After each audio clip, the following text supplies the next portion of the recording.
ప్రతి చోట మంచి చెడు ఉంటాయి కదా, మీకు ఎప్పుడన్నా బాధగా కలిగించే సంఘటనలు ఏమైనా జరిగినాయా?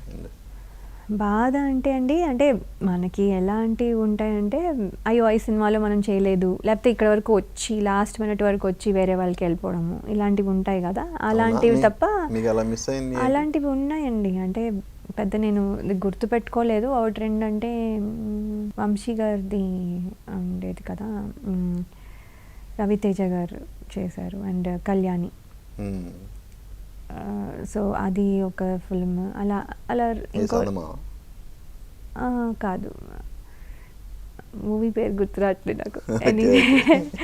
అంటే చాలా మెమరీ రిఫ్రెష్ చేసుకోవడానికి. అండ్ ఖుషీలో అంటే అట్లీస్ట్ దేవర్ థింకింగ్ అది వచ్చిందా రాలేదా అంటే కంటే అట్లీస్ట్ చూసే దానికి తీసుకుందామని ఒకటి అలా. సో ఇంకోటి ఏదో డేట్స్ వల్ల ఇంకోటి అలా. There are other things. అంటే నాకు సడన్గా టాప్ ఆఫ్ ద హెడ్ గుర్తు రావట్లేదు, బట్ అవుతాయి అలాంటివి, అందరికీ అవుతాయి.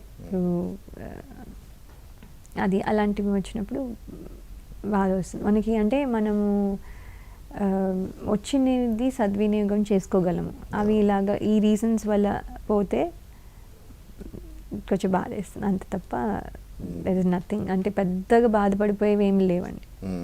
చిన్న చిన్న issues in the set or whatever it is, కొంచెం కాలు నొప్పి లేకపోతే ఏదన్నా ఇలాంటివి కొంచెం, అండ్ లేకపోతే ఇలాంటి అన్కంఫర్టబుల్ థింగ్స్ ఉన్నాయి కానీ బట్ బాధపడిపోయేవని ఏమి లేవు. అంటే ఇప్పుడంటే సోషల్ మీడియా వచ్చింది, చెలువలు పలువులుగా ఏ వస్తుంటాయి. అవును. సో మీ టైంలో అలా మీ మీద ఏమన్నా గాసిప్స్ వచ్చినాయా? వస్తాయి కదండి, అంటే అబౌట్ వస్తాయి, కానీ నాకు చాలా తక్కువ, పెద్ద ఎక్కువ రాలేదు. అంటే మిమ్మల్ని బాగా బాధించిన గాసిప్ ఏమైనా ఉందా? గాసిప్ అంటే అంటే పెద్ద ఏమీ లేదులేండి నా మీద, పెద్ద గాసిప్ లేదు. కానీ నేను సినిమాలో చేస్తున్నప్పుడు కంటే సినిమా అయిపోయాక కొన్ని రోజులు కనపడలేదు కదా, అప్పుడు వచ్చిన గాసిప్లు ఎక్కువ. ఆర్ ఇప్పుడు నేను చేయడానికి మళ్ళీ వస్తున్నాను కాబట్టి ఇప్పుడు రావచ్చు మళ్ళీ. ఏంటంటే ఇప్పుడు ఏమవుతుందంటే రీఎంట్రీ చేస్తే జనరల్లీ ఏమనుకుంటారంటే, హస్బెండ్ని వదిలేసి వచ్చేసింది, లేకపోతే గొడవలు అయిపోయాయి, ఫైనాన్షియల్ ట్రబుల్స్ ఉన్నాయి, ఇలా లాట్ ఆఫ్ థింగ్స్ జడ్జ్ చేసేస్తారు. అదే చెప్తున్నాను, జడ్జింగ్ ఊరికనే అయిపోతుంది. So there is nothing like that.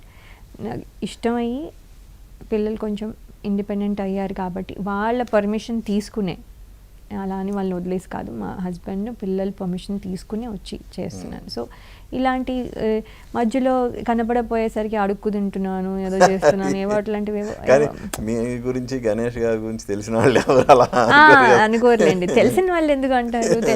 తెలిసిన వాళ్ళు అసలు ఎందుకు రాస్తారు? They know it is false అన్నప్పుడు రాయరు కదా. వీళ్ళకైనా ఇది ఎవరైతే తెలియని వాళ్ళు, చదివే వాళ్ళు కూడా తెలియని వాళ్ళే ఉంటారు, ఆర్ వినేవాళ్ళు కూడా తెలియని వాళ్ళే ఉంటారు. సో వాళ్ళకి ఎంటర్టైన్మెంట్ కోసం చేసేది. కానీ కొంచెం నాకు తక్కువేలేండి, నా మీద వచ్చే గాసిప్స్ తక్కువే. కొన్నిసార్లు ఒకటి రెండు ఏదో సినిమాలో చేస్తున్నారు అనే ఫేక్ న్యూస్లు వచ్చాయి, 1 or 2, అవి ఎలాగో ఉంటాయి. అలాంటివి తప్ప పెద్ద గాసిప్ అంటే అడుగు తింటున్నారు, ఏదో పిచ్చి వృత్తి చేసుకుంటున్నారు, ఏదో సంథింగ్ అలా, దట్స్ సిల్లీ. అసలు దానికి అది చదివే వాళ్ళకి కూడా అది ఆ యూట్యూబ్ లింక్ ఓపెన్ చేసి చూసే వాళ్ళకి కూడా తెలిసిపోతుంది. అదే సేమ్ కంటెంట్తో వేరే ఆర్టిస్టులు పెట్టి కొంచెం కంటెంట్ మార్చి అందరి మీద వీడియోలు ఉన్నాయి అవే. సో ఇంకా కానీ అసలు